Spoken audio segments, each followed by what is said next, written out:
And there was a girl, the captain's daughter, the heroine of this tale.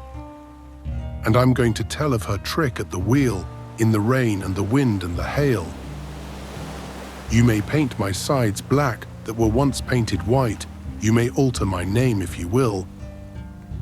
But when at my wheel of a dark, stormy night, you'll find I'm the Dave Andrews still.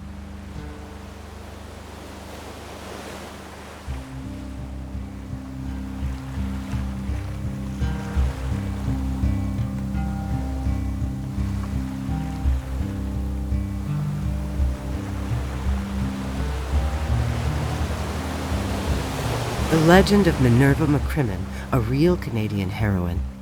A 17-year-old ship's cook and captain's daughter from Prince Edward County, she famously navigated the Barley schooner David Andrews through severe storms on Lake Ontario and is credited with single-handedly rescuing her panic-stricken crew after the ship grounded in April 1880 near Oswego, New York. Born in 1860, Minerva sailed aboard the David Andrews. Sailors often joke that the 125-foot ship was stubborn and that no man could make her steer a straight wake, yet Minerva could. During severe gales, her father would often call her up from the galley to the helm. As much cannot be said, perhaps, of the schooner barge Dave Andrews, but she too had her adventures and perished gallantly after many mishaps. Napanee is up the river from Deseronto on the Bay of Quinte, and Deseronto was then growing into a booming town. Once upon a time there came to Napanee a great big man with a curly black mustache, a big bulging cigar, and a long, heavy gold watch chain. It was a great day in the history of the town of Napanee when David Andrews launched his schooner from Timber Island in 1872. I christen thee, David Andrews. She got into trouble early and often. But on April 13th, 1880, David Andrews was through with her. He got rid of her completely, even to taking his name back. She was bought and renamed the Delaware, but they were glad to get rid of her, new name and all, and sold her to another optimist who appropriately re-registered her in Port Hope. I was mate in the old Dave Andrews, Joe Cruthers of Port Hope. How I hailed Captain Nate McCrimmon, his son Bill of South Bay, Dinky Van Dusen and Nat Chapin of Picton, long-nosed Jake Starry of Deseronto, little Mose Grant of God knows where was in her when we sailed. And there was a girl, the captain's daughter, the heroine of this tale, and I'm going to tell of her trick at the wheel, in the rain and the wind and the hail. Each man loved her on that ship. She had cooked for her old dad many and many a trip. She was only a slip of a girl then, and scarcely 20 years old, with eyes as blue as forget-me-nots, and a heart of 18-karat gold. But she could navigate a schooner as well as her dad, I'm telling you. Many a time I've heard him ask her, "Nerva, what you think we'd better do?" Her oilskins and sea boots was able, but she never sailed without the old gray shawl her mother covered her with in her cradle. We'd loaded barley at Kingston for Oswego late one fall, maybe 78.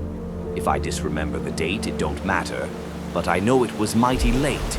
It was looking pretty dubious when we pulled out from the piers, and when we got outside the gap, it was the worst storm I'd seen in years. We could not see for rain and snow.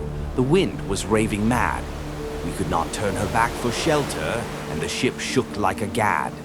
Nerva was down in the cabin holding supper on the table for the crew. Her father called out, "Nerva, what do you think we better do?" In a wink, she was out with her oilskins and cap, and quick as a diving teal, she jumped down into the cockpit and got a hold of the wheel. "Reef your sails, Dad," she called to the captain. "Make all snug and we'll let her run." And I'm going to tell you there was some scooting round there, for she went like a son of a gun. Above the roar of the water and the reefing's thundering din, I heard her call to her brother, "Bill, please get Mother's gray shawl from the cabin and pin it under my chin." That was all she had, boys, while she steered the whole night through to keep her hair from blinding her as she saved us from broaching to. We pumped and kept our barley dry, and the sails upon the spars. She steered a true course for her port, though there wasn't any stars. Seemed hours before she spoke again, through the howling wind and the hail. Dad, I see the light of Oswego. You'd better shorten sail. Show the torch and blow for the tug, Dad, and I'll head her for the pier. And have your heaving line handy, Dad. We're getting mighty near. We blew and blew our lungs out, but no tug wouldn't hear.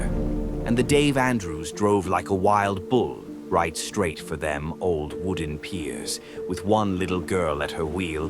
Boys, a little thing, plucky and thin, with her mother's old gray shawl pinned underneath her chin. I've seen some seas in my time, boys, but this was the worst I ever beheld. Sometimes we jumped for heaven, and sometimes plunged for hell.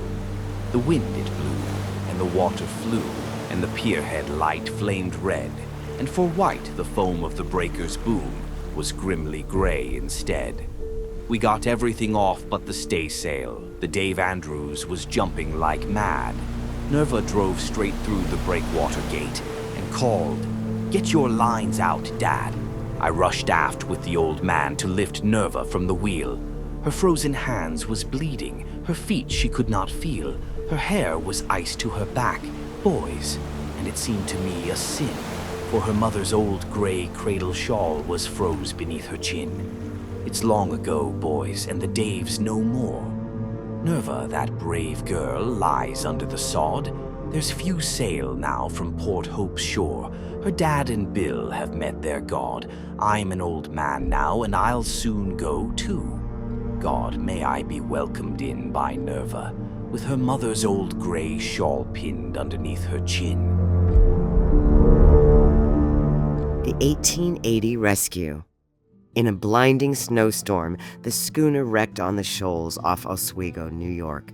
Amid the chaos of the shipwreck, she single-handedly helped save the lives of over 20 crew members, including her own father.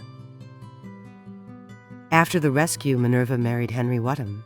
Sadly, her life was cut short when she died at the young age of 21. She is buried in the South Bay Cemetery near Picton in Prince Edward County. Minerva's story has been celebrated in local folklore, a folk opera, and a novella written by local playwright and musician Suzanne Pasternak. A true Canadian hero.